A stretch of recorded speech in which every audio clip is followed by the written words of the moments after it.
과학기술정보통신부는 내년 AI 3강 도약 본격화와 국민이 체감하는 성과를 지향점으로 삼았습니다.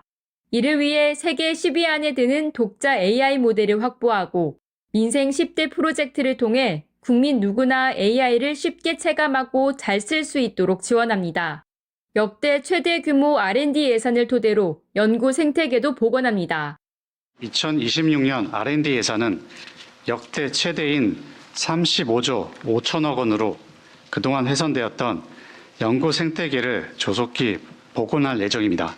우수한 인재가 과학기술인을 꿈꾸고 도전적 연구에 전념할 수 있도록 생애주기 맞춤형 지원에도 힘씁니다.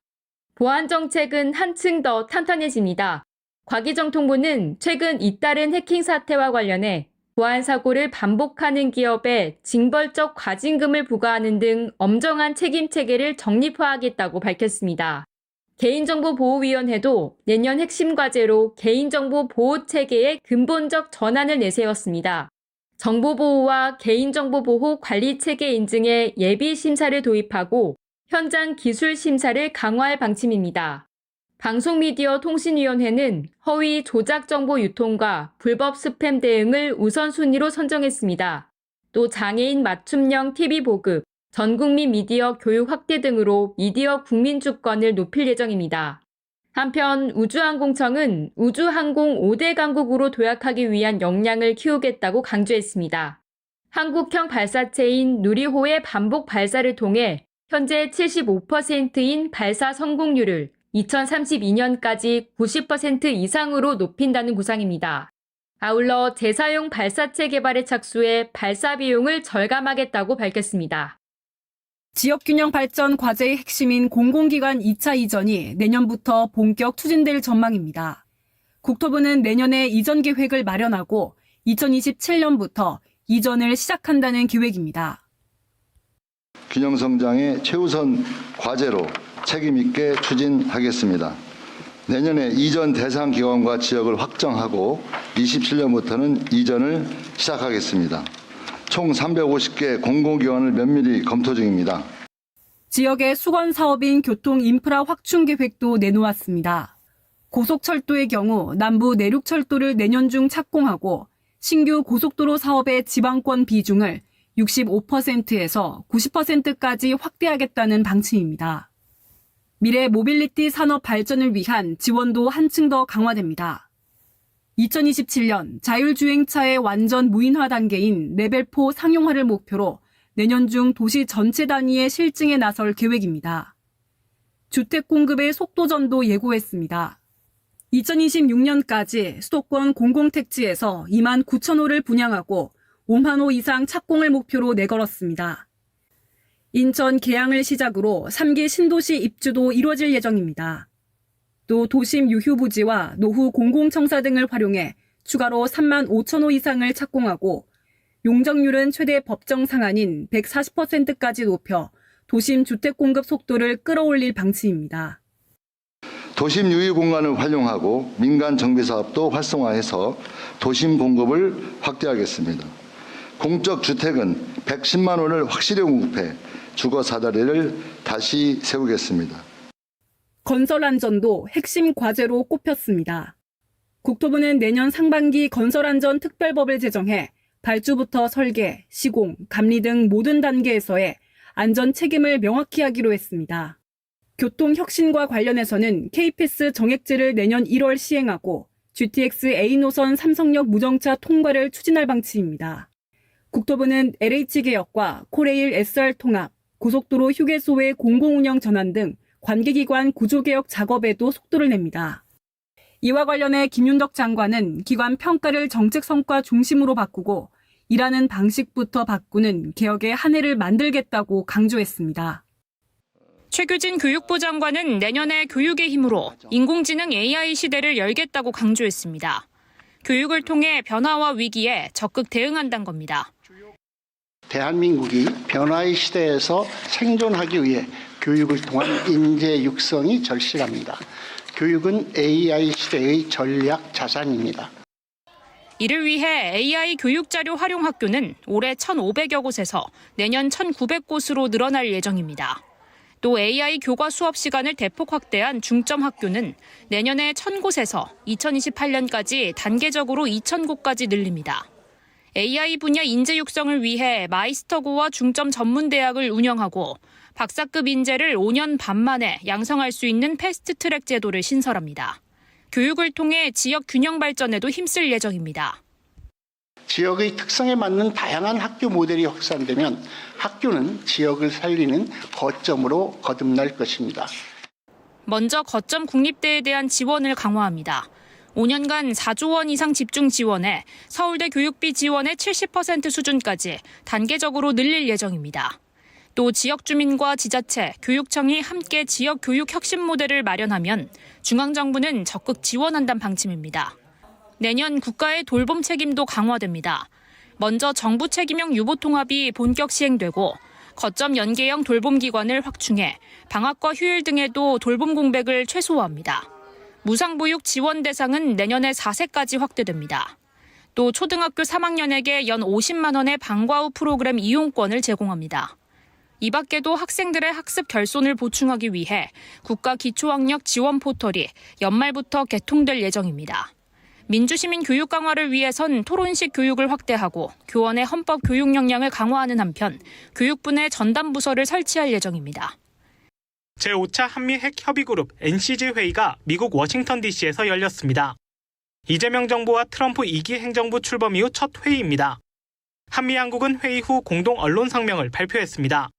성명에 따르면 우리 측 대표인 김홍철 국방부 국방정책실장은 한국이 한반도 재래식 방위에 대한 주도적 역할을 수행해 나갈 것임을 강조했습니다.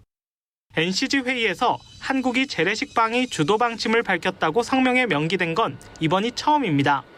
전시작전 통제권 전환과 국방비 증액 등 자주국방을 강조하는 이재명 정부의 정책 방향이 NCG에도 반영된 걸로 풀이됩니다.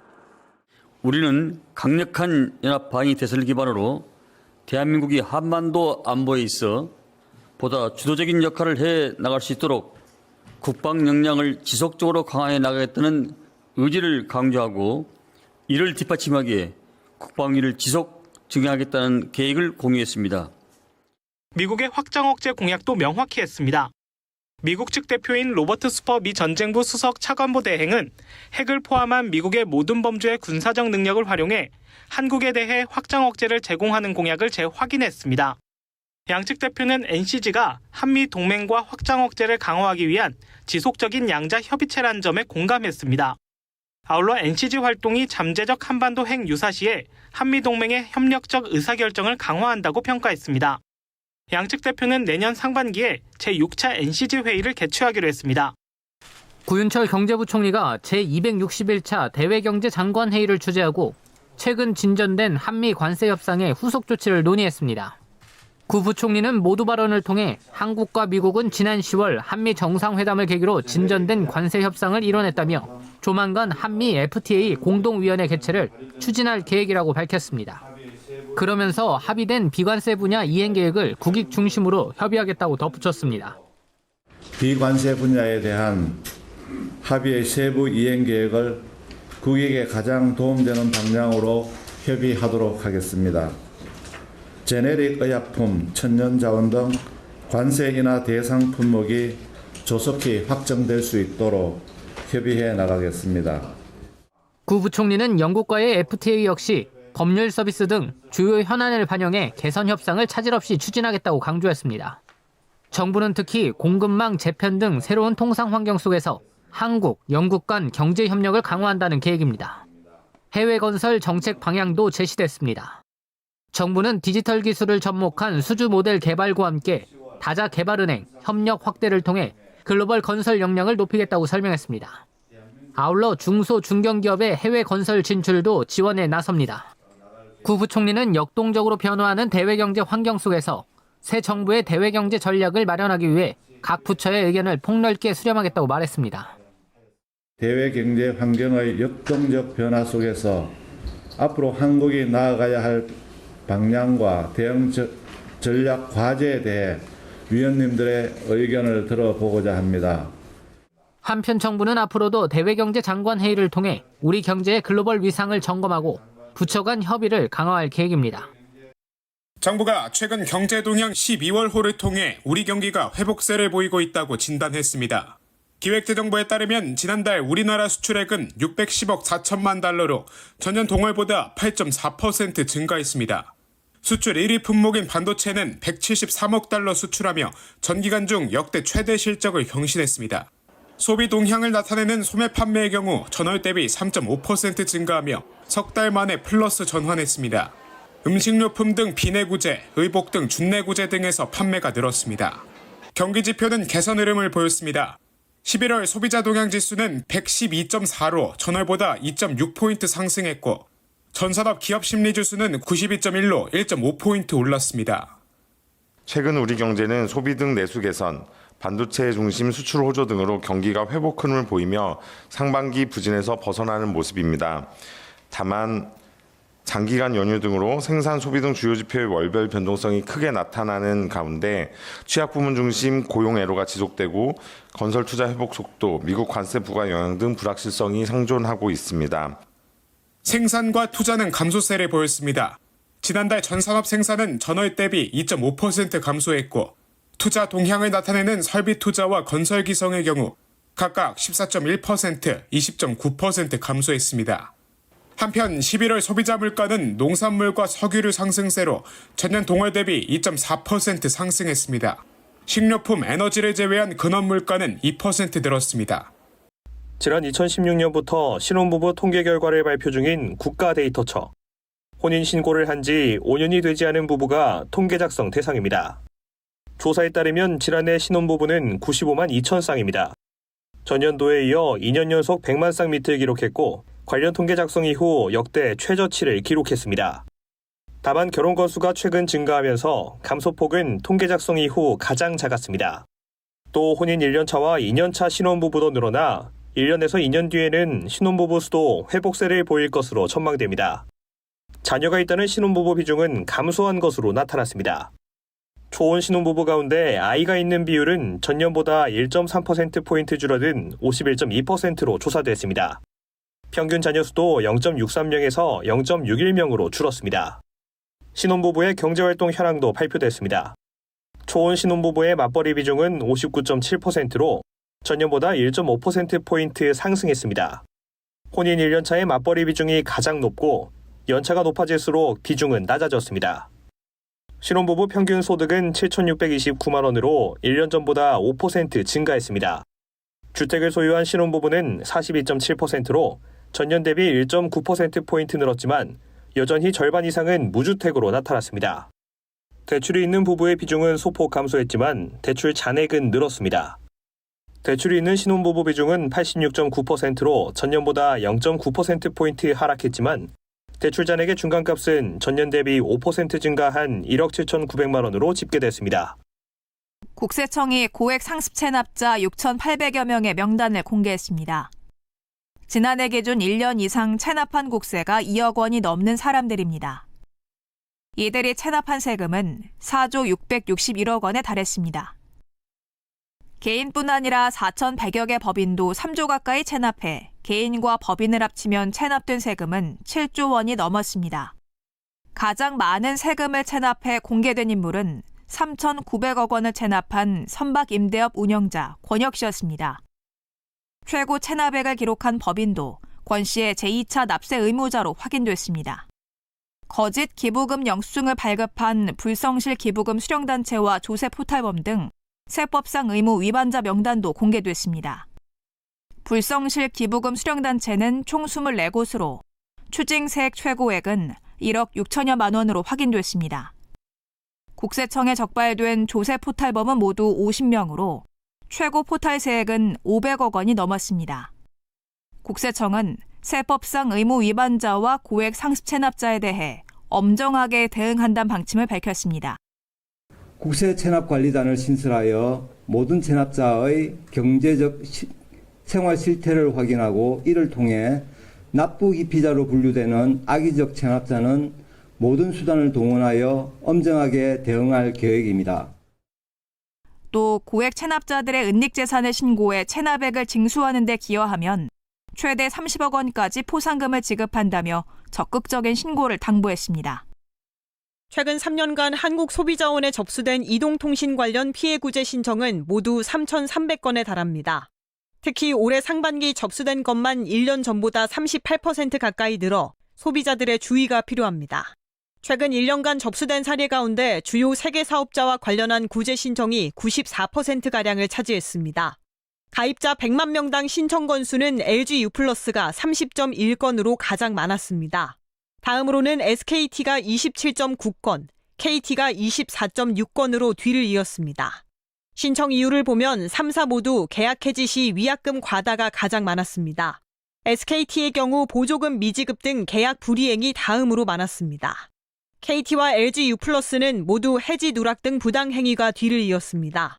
합의율은 KT가 70.5%로 가장 높았고 SKT와 LG유플러스 모두 50%대를 기록했습니다. 소비자원은 피해 예방을 위해 소비자에게 계약 체결 전 신용카드 할부 결제를 권고했습니다. 사업자의 계약 이행 여부에 따라 소비자가 할부금 지급을 중단할 수 있기 때문입니다. 할부 거래를 할 때 3개월 이상, 20만 원 이상인 경우에는 이제 그 할부거래법에 의한 청약 철회, 항변권 행사 등의 이제 어떤 법적 요구를 할 수 있어요. 계약 체결 시에는 사업자에게 전자계약서 대신 실물 계약서를 요청하는 게 좋습니다. 링크 등을 통해 전자계약서를 받을 경우 향후 원본이 소실될 수 있습니다. 서비스나 계약을 해지한 뒤에는 자동 납부 이력과 요금 고지서를 열람해 해지 여부를 한 번 더 확인할 것을 당부했습니다. 지난 10월부터 최근까지 캄보디아 스캠 범죄에 가담한 피의자 107명이 국내로 송환됐습니다.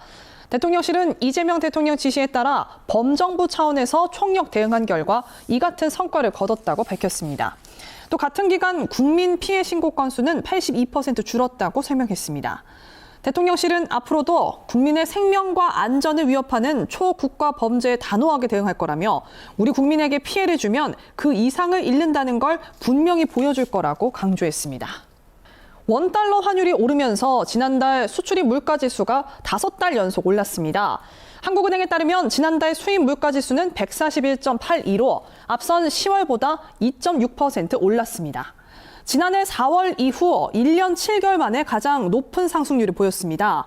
한은은 국제 유가는 하락했지만 원달러 환율 상승 등의 영향으로 원화 기준 수입 물가가 올랐다고 설명했습니다. 지난달 수출 물가지수도 앞선 달보다 3.7% 높은 139.73으로 집계됐습니다. 고용노동부가 외국 인력 통합 지원 전담반을 출범하고 첫 회의를 열어 외국인 노동자 지원 방안을 논의했습니다. 이번 회의에서는 주요 검토 과제로 외국인 유학생의 E9 비자 전환과 인권 침해 실태 전수조사, 사업장 변경제도 개선 방안 등이 선정됐습니다. 노동부는 논의 결과를 바탕으로 내년 상반기 중 외국 인력 통합 지원 방안을 발표하고 외국인 고용법 개정안을 국회에 제출할 예정입니다.